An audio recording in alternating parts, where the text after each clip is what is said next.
In this module, we will move on to creating a groove with the drums to create the rhythm. And for this, I use a plugin called XO Drums by XLN Audio a lot. It's a very, very, very cool plugin that I highly recommend you, especially if you've been collecting samples over the years, one-hit samples especially. It's a very cool way to put them all together and to create patterns from your library.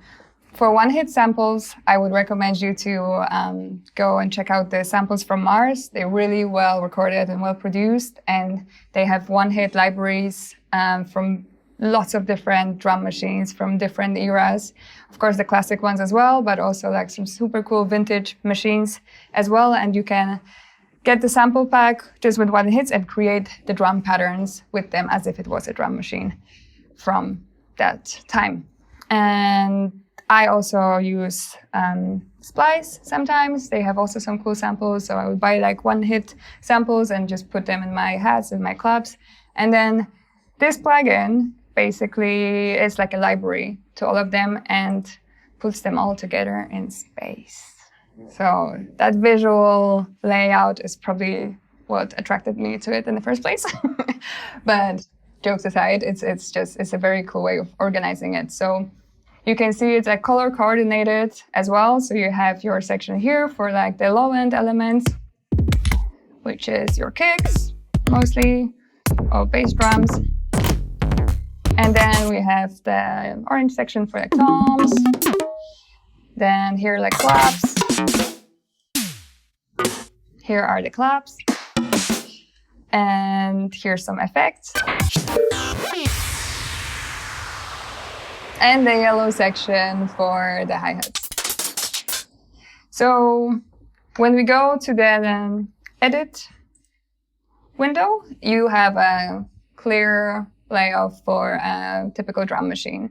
And there's a lot of cool functions here. You can modulate the sounds. You can change them as you go to create the drum pattern you're after. You have also two effects that you can use. One I have chosen here is the eighth-dotted delay, and another one is big hall reverb, but there's more reverbs and more delays to choose from. The ping pong is also quite cool, fast dub. You can send them to each drum track, so this will also modulate the sound of them, and you have two channels here, so you can adjust the percentage of how much of the effect is being sent.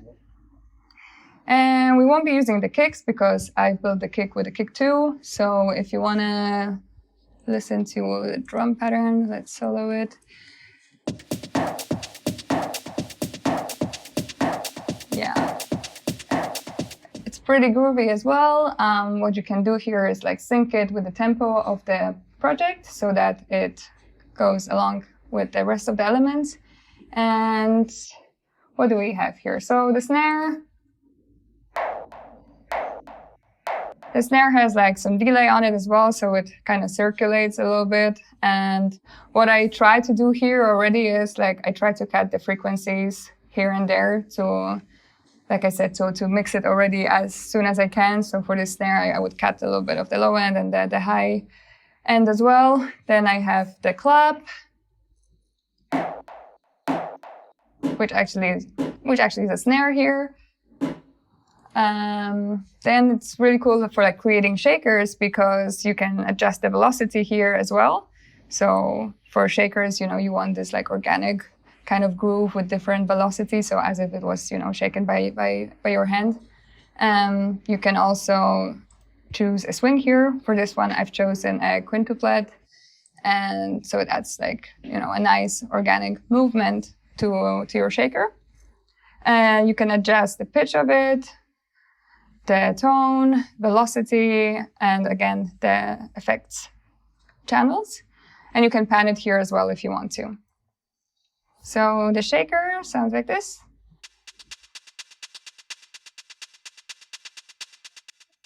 And then we have the hi-hat as well, which is just a simple techno hi-hat. And then we have the tom, which sounds like this. and it follows the rhythm of the bass line. So if you want to hear them together, they are in the same rhythm.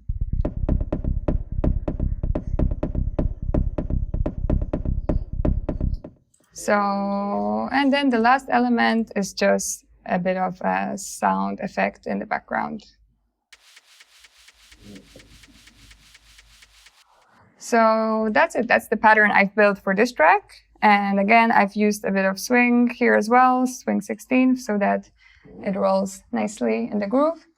And the coolest aspect of this plugin is going back to what I said about like how to work fast or slow.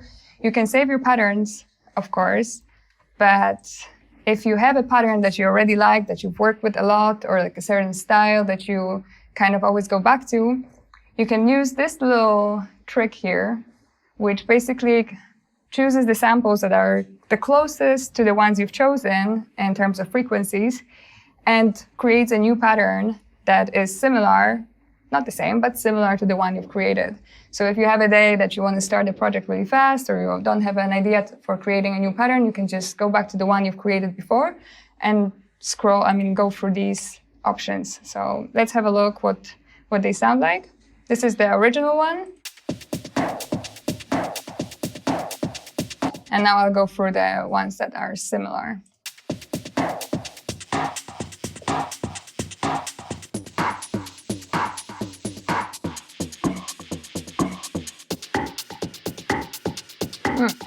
This one sounds pretty cool as well.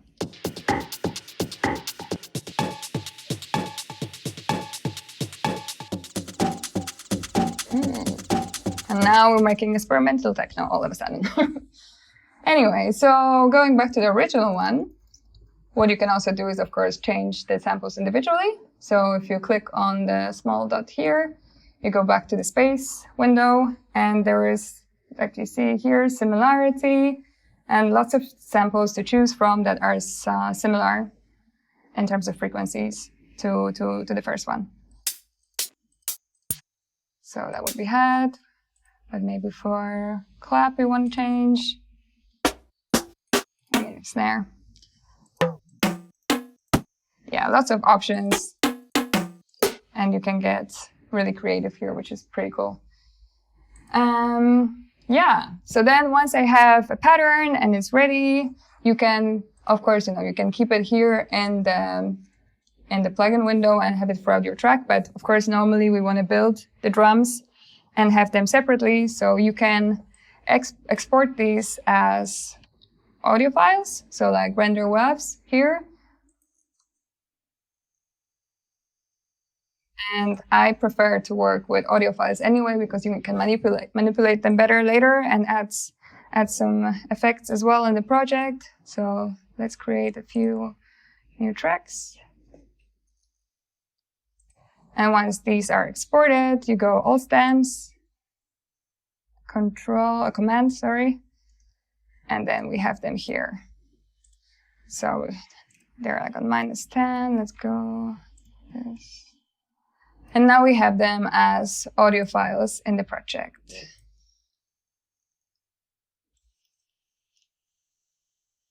For example, so this we can now switch off, and we have the drums.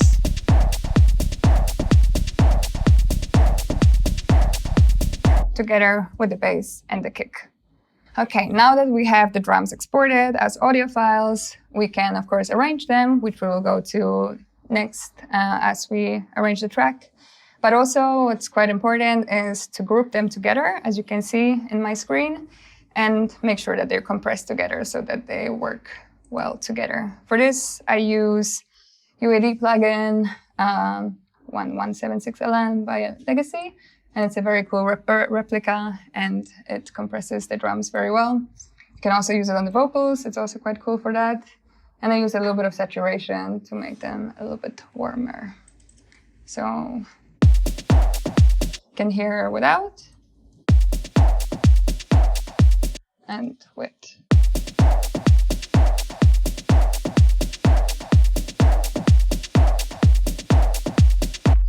And once, like I said, once you want to work with these samples later in your track, you can add extra effects here on the audio track, maybe turn the volume of one, automate them somehow, so you have all the creative control you need on the samples you've exported from the XO drums.